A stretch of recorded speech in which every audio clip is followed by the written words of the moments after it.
हे guys, welcome back to my channel. तर तुमचं माझ्या ब्लॉगमध्ये स्वागत आहे। तर आज मी आहे ना आलू हिरवा माठ पराठा बनवणार आहे। तर आपण त्यासाठी काय काय साहित्य घेतले ते बघूया। हे गव्हाचं पीठ आहे, हे आहे ना हिरवा माठ आहे, ही आलं लसूण मिरची कोथिंबीरची पेस्ट आहे, ती मी आहे ना अशी दरदरीतच वाटलेली आहे। आणि इथे आहे ना गरम मसाला, हळद, मीठ, मसाला आणि थोडंसं हिंग घेतलंय। हे आहे ना बेसनाचं पीठ आहे आणि ही थोडीशी कस्तुरी मेथी घेतली आहे। तर आहे ना आता आपण पीठ मळताना बघूया।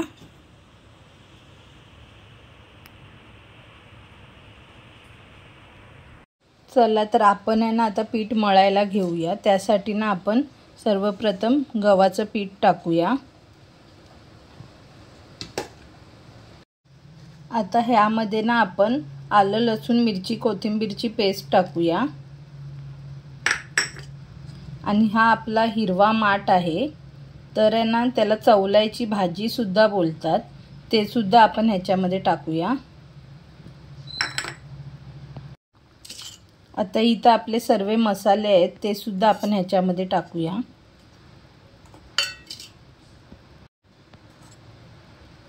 हे बेसनाचं पीठ आहे ते सुद्धा टाकूया। आणि ही कस्तुरी मेथी आहे। आणि आहे ना आता आपण सर्व मिश्रण आहे ना मळून घेऊया। पाणी टाकूया आणि पाणी टाकून मळून घेऊया। चला तर आपण आहे ना आता हे सर्व मिक्स करून घेऊया।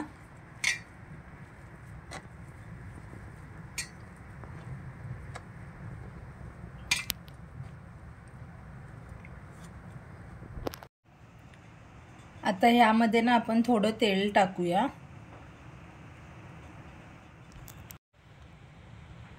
आणि तेल आहे ना चांगलं मिक्स करून घेऊया पिठाला।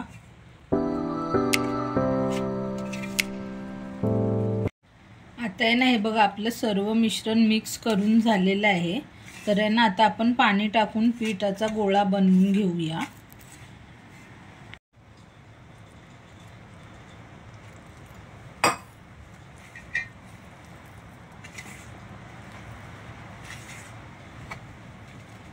घट्टसर असा गोळा मळून घेऊया।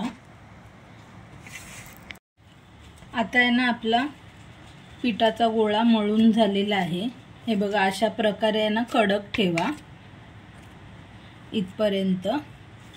आणि आहे ना आता आपण बटाट्याचं सारण बघूया।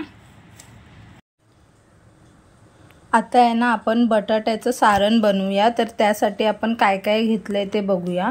हे बटाटे आहेत, इथे कांदा घेतला आहे, ही कोथिंबीर आहे, ही मिरची आहे, मीठ आहे, जिरा पावडर आहे, धना पावडर आहे आणि ही आमचूर पावडर आहे। तर आता आपण हे सर्व मिश्रण एकत्र करून घेऊया।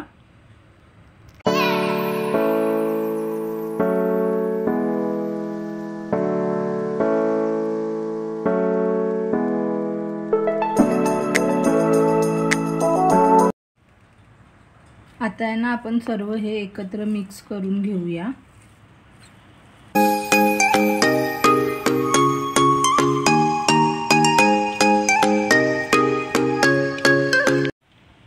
आता आहे ना आपलं सर्व मिश्रण मळून झालेलं आहे।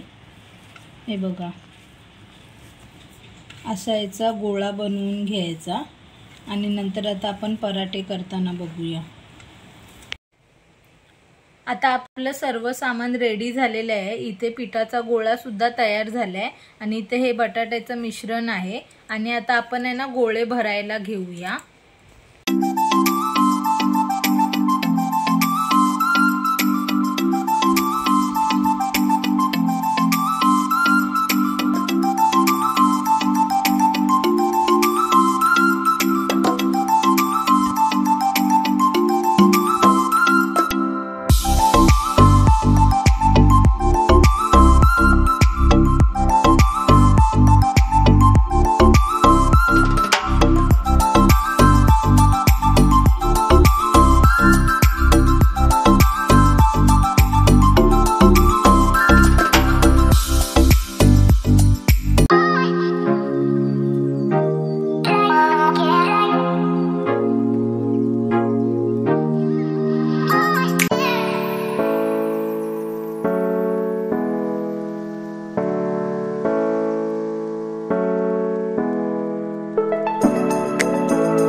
आता पराठे पूर्ण रेडी झाले आहेत।